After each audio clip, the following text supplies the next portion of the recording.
Hello, Mr. Miletto. Hello. How are you today? Boy, have I got a lesson for you. I don't know if you've heard, but I've been educating your folks across the road. Anyway, we got a few topics to get into today, so let's get into it. First of all, how authoritarianism happens. Damn wind. There is no dramatic suspend the election moment. It goes as follows. Weaponized disorder, selective enforcement, militarized suppression, legal ambiguity exploited, bureaucratic obstruction, state-level certification sabotage, controlled narratives of chaos and fear, federal agencies used as political security forces.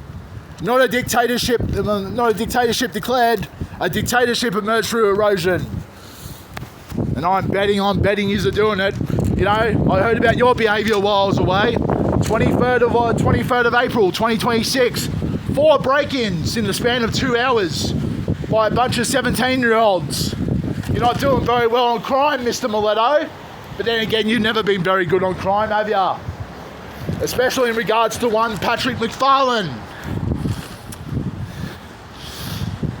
You know, the guy used to live at number 270 Ginkin Valley Road, Shooters Hill, over on 2787. That address again is 270 Ginkin Road, Valley Road, Shooters Hill, over on 2787. That's G for golf, I for igloo, N for November, K for kilo, I for igloo, and N for November.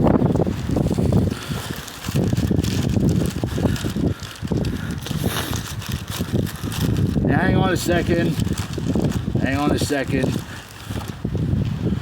But another topic we need to talk about is unions. Why unions kick ass. Now I'll get into the problems with unions on another day. But anyway, today we're going to talk about the positive effects of unions. Reasons are as follows. Weekends off, paid vacations, work breaks, sick leave, no child labour, safer working conditions, and healthcare and retirement benefits. And a couple more reasons. Casual reminder to ignore the anti-union propaganda from corporate insert country here. If unions were actually bad, corporations wouldn't need to spend millions of dollars on union busting. 2, the only way to grow the economy in a way that benefits the bottom 90% is to change the structure of the economy. At the least, this requires stronger unions and a higher minimum wage. Now I've heard the excuse, if you try to make everyone happy, you make no one happy. That's not simple counter to that. The needs of the many outweigh the needs of the few.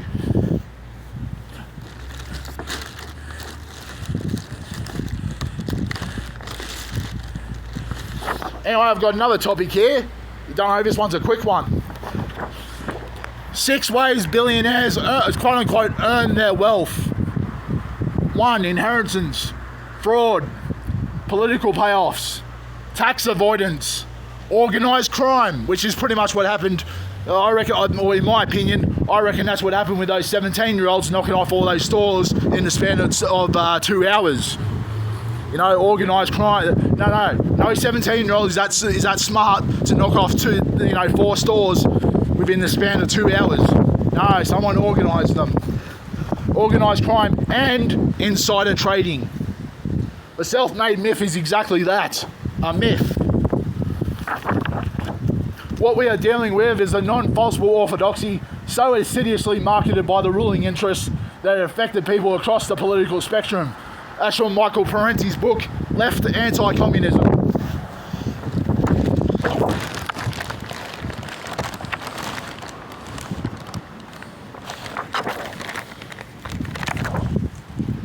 But you know, there's a lot of talk about me being an anarchist, and that's true. And again, I'll get back into that in a little while. But here's why I'll never trust, especially distrust, or even like conservatives ever again. I owe you nothing. They are pedophile supporters, even if they try to deny it. Time and time again, they vote for Gronk to sexually abuse children and protect and excuse sexual abuse of children.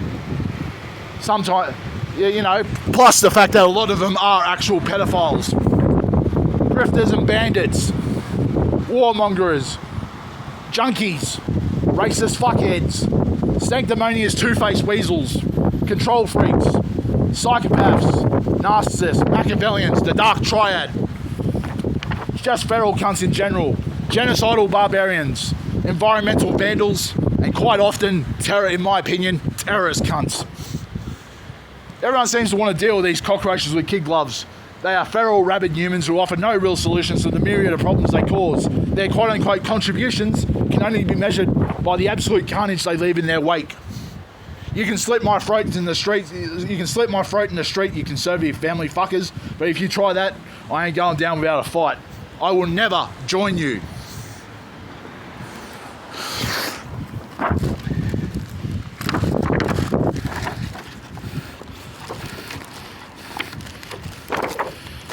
Now finally, our final topic, for today at least, is one of the many reasons I hate capitalism. But anyway, as explained, only two things assume that infinite growth is possible within a finite resource-based system: capitalism and cancer. Neither shows the slightest concern for the health of the system it depends on. And despite what capitalists tell you, science and technology are not inherently linked to any one economic system. Inventions and innovations were made before capitalism, and they will be made after capitalism. Billionaires vilify woke because you are easier to rob when you are asleep. We are humans, not sheep, to be herded and shepherded. We do not need shepherds, for shepherds only want to fleece, eat, or fuck sheep. Till we meet again, Mr. Miletto. But don't worry, we'll get to the bottom of this, and believe me when I say this, we will get to the bottom of it. Until we can meet again, Mr. Miletto. Until we meet again. Oh, and quick message for Kevin Duffy. Resign, you pedophile spawning freak.